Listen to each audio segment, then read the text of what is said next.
Here I am in the garage with the Kona. I've had lots of suggestions after my last video.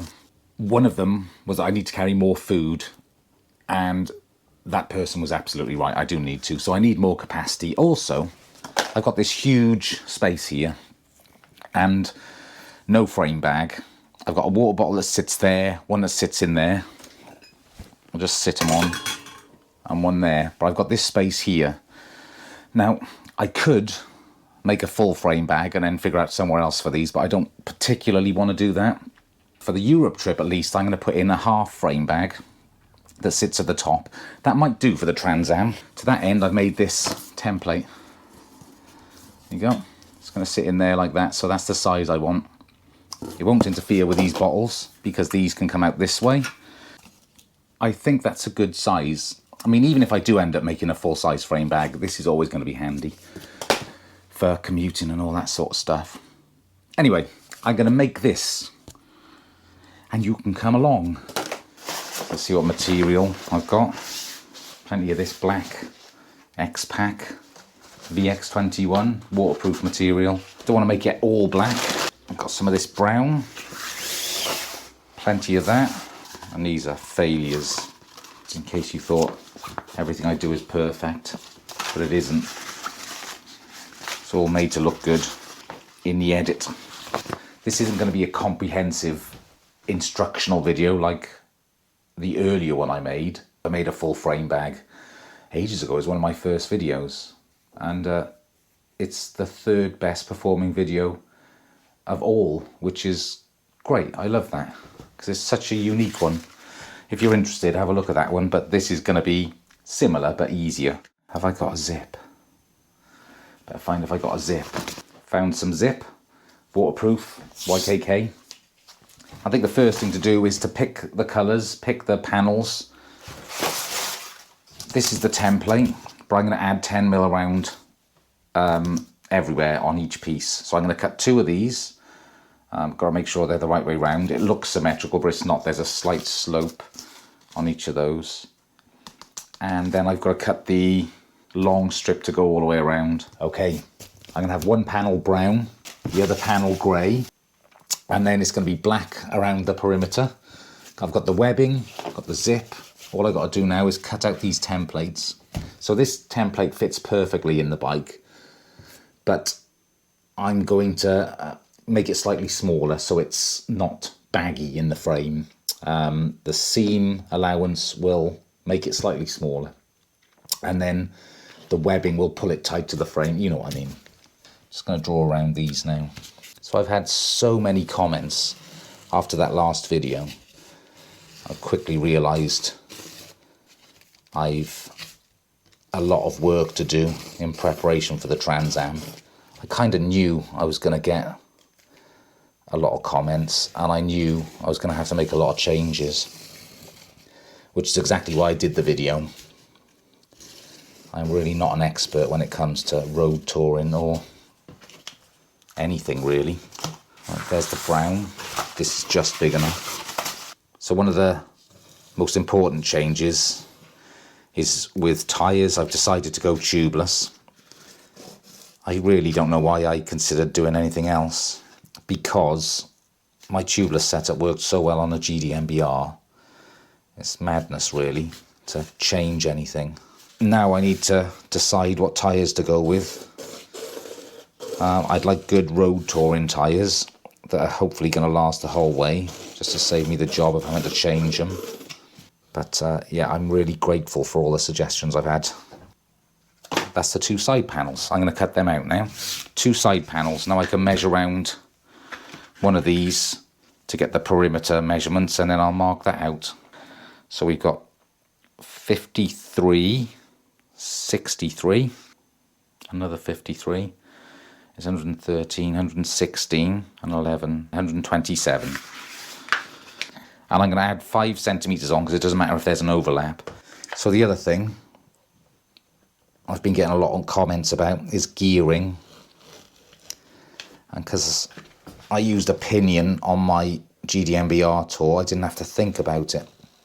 That had a really nice wide spaced gearing setup with no overlaps, which is the benefit of the gearbox system. But I need to look into that as well, so advice on that would be useful. I have again had some already. There's the perimeter bit. There's all the main components cut out. Now to stitch the zip into one of the panels. I'm a little nervous this time, just because I haven't used a sewing machine for ages. And I always seem to lose my rag with it at one point during one of these things. Let's see what happens. So now I need to mark out for the zip, this zip here. Don't want it too high because it'll interfere with the seam, and I don't want it too far that way either for the same reasons. So I've decided to go around about here. So there, and at this end it's there. So if I draw that line in,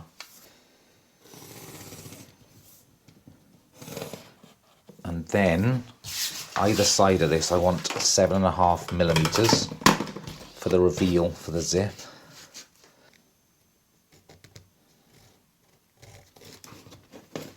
That's about right.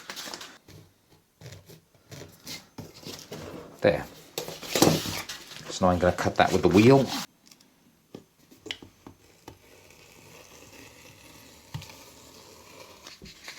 I just had to watch my own old video to see how I did this last time.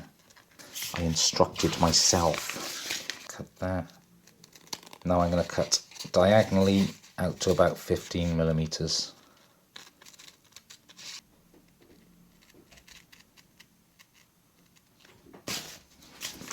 Cool.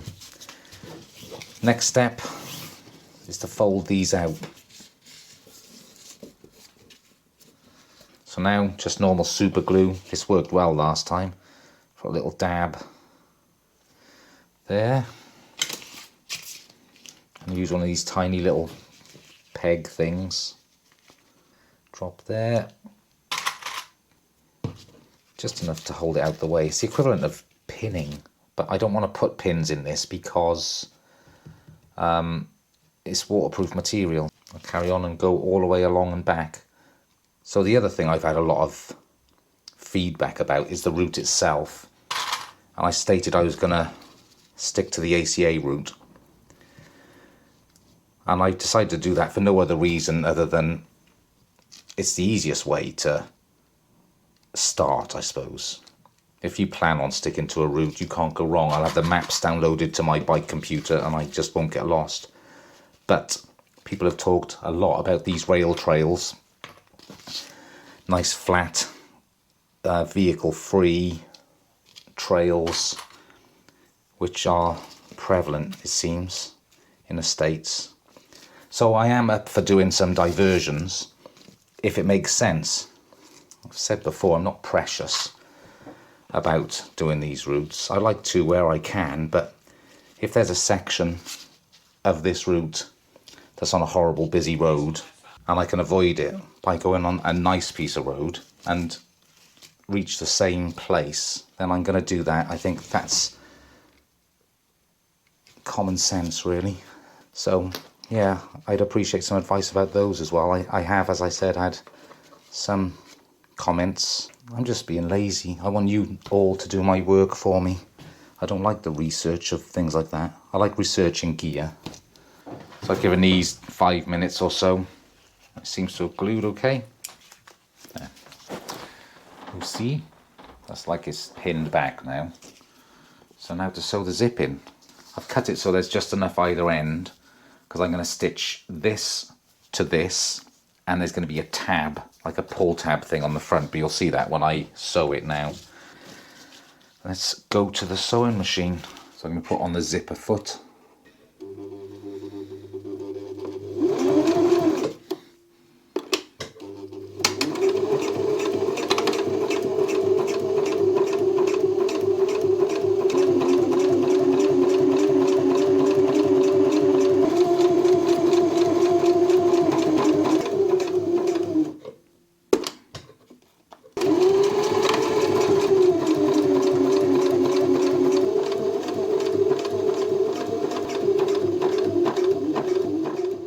Now to put the tab in.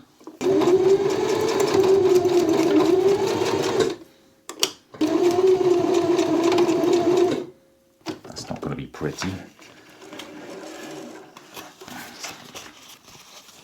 So it's on. See? Now to do the same the other end.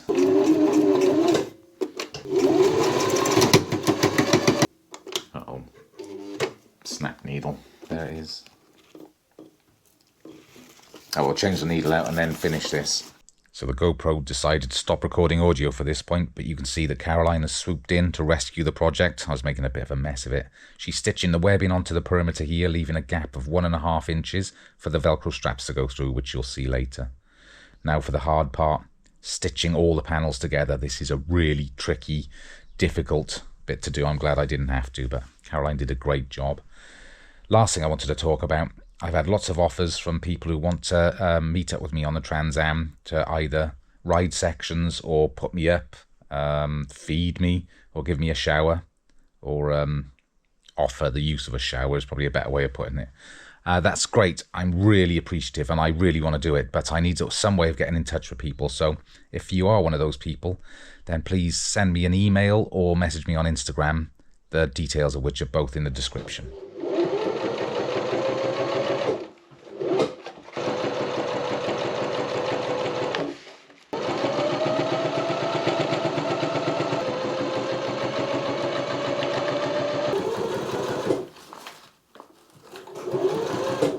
Completely missed it, that. Well, only a little bit. No, it's a nightmare. Seriously, you did way better than I could have. I'm not kidding. Shush. I'll just do that bit. Yeah, just go over that. Fold it in. It's fine.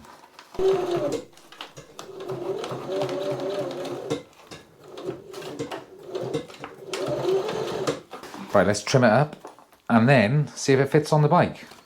So here we are, the moment of truth. That looks good. Look at that. Cool.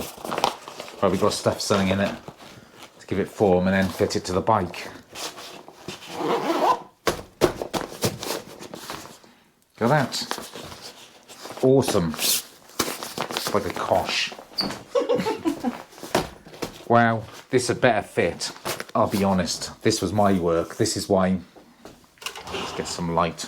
This is why Caroline took over. This is the kind of stitching I was capable of today. It's hideous. It's solid, it'll hold. It's not going to win any Great British Sew Off or whatever it's called. Right, I'm going to go down and put this on the bike. I'll see you down there. So here we go. Oh, I can see that's perfect. I'm going to put these Velcro straps, as well, go right to the end. One right at the back.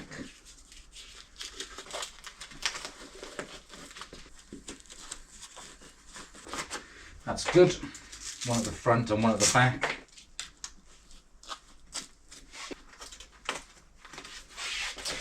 And there we go. Look at that. That'll be for food and stuff, probably, I imagine. There's room for that. And room for that.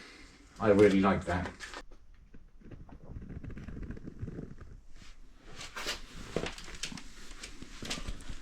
Not too wide. Oops. Bye. I'm pleased with that. I've put it on backwards. I'll switch it round and then show you. So there we have it. All done. Worked out okay. It was a challenge again, as per usual, but I'm glad. Always, it's hard doing it. It was for Caroline this time. It's hard doing it, but it is well worth it once it's done. So I'll say again, thank you for all the comments.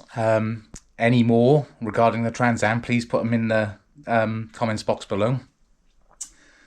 I appreciate any feedback, any information. I know I've talked about a few things where I'm trying to work out exactly what I'm going to do. If you have any advice, then please let me know. Thanks for watching. Goodbye.